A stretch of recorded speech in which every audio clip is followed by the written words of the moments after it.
Mesdames, Messieurs, merci beaucoup. Je suis très heureux d'accueillir le président Trump à nouveau pour une visite et un échange après nos discussions à Bruxelles, à Paris. Je me remémore en particulier le 14 juillet 2017.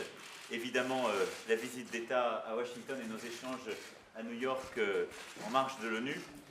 D'abord parce que nous célébrons ici l'amitié entre nos peuples, nos armées, et la formidable solidarité qu'il y a eu entre nous, qui sommes parmi les deux plus vieux alliés du monde.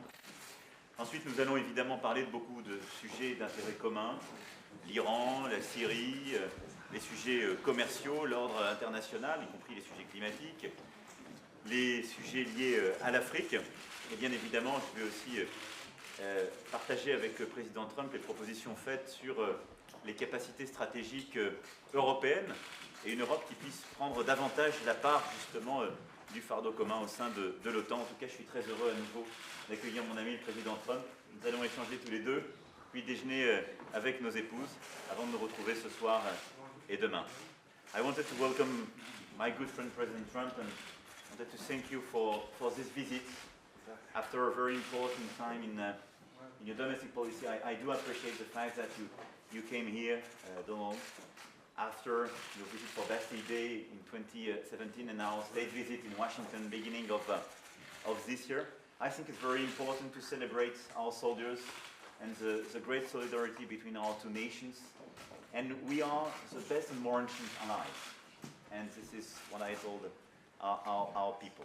Obviously, we will discuss about a lot of topics: Iran, Syria, Yemen, Africa, trade, climate, and a lot of common global issues. And obviously we will discuss about as well our defense cooperation, which is very important. And I do share President Trump's views that we need a much better burden sharing within NATO. And that's why I do believe that my proposals for European defense are totally consistent with that, because it means more Europe within NATO, more capacity, in order to take our part of the burden. And I think it's very fair and it's very important. So thanks very much, Donald, for being here. This is our pleasure, and our people are very proud to have you here. And I want to thank you here today for your solidarity 100 years ago and your constant solidarity for precisely our people. Thank you very much, Emmanuel. Thank you very much. Thank you very much. Well, I very much appreciate that, Mr. President, and we have become very good friends over the last couple of years. We have much in common in many ways, perhaps more ways than people would understand, but we are. We're very much similar in our views, and I appreciate what you're saying about burden sharing. You know what my attitude's been, and we want a strong Europe. It's very important to us to have a strong Europe, and whichever way we can do it the best and most efficient would be something that we both want. I just want to thank you very much for the graciousness you so beautifully received. We were so beautifully received last night. We look forward to spending the next day and a half with you. And today and tomorrow are going to be very important. And we'll be discussing many things, not only military and aid and NATO and others, but we'll also be discussing trade. And we've been discussing that for a little while. I think we've made a lot of progress. We'll see if we can get it over the line, as they say. We'll see what happens, but trade is very important. And we're also very much focused, the President and I, on terrorism. Terrorism is a very big subject for both of us. And we see what's going on in the world, and it's not a good picture. But we've made a lot of progress. We've done things together that were quite bold recently, 6 months ago, very bold. And terrorism will be a big factor and a big part of our discussion today. So I want to thank everybody for being here. And Mr. President, thank you very much. Mr. Trump, you say you felt insulted about what Mr. Macron said about Europe making its own defense. Can you explain? We're getting along from the standpoint of fairness, and I want it to be fair. We want to help Europe, but it has to be fair. Right now, the burden sharing has been largely on the United States, as the President will say, and he understands that.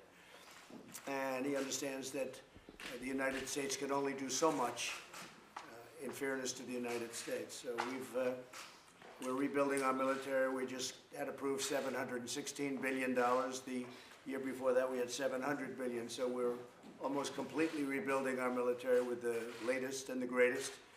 And we want to absolutely be there. We want to help. We want to be a part of it. But different countries have to also help. That's only fair. And I think the President, we've already discussed this, and the President and I very much agree on that. I do agree. I think we work very closely together in Syria. President Trump reminded you what happened the 13th of April this year. We worked very closely together to make a superb operation against chemical weapons used there. And we work very closely together in Middle East, in Africa, and so on. But it's unfair to have the European security today being assured just by the United States, and we need a much better burden sharing. That's why I do believe that we need more European capacities, more European defense in order to take this part of the burden. When President Trump has to protect or to defend one of the states of the United States, he doesn't ask France or Germany or another government of Europe to finance it. That's why I do believe that we need more investment. It's exactly what we do in France.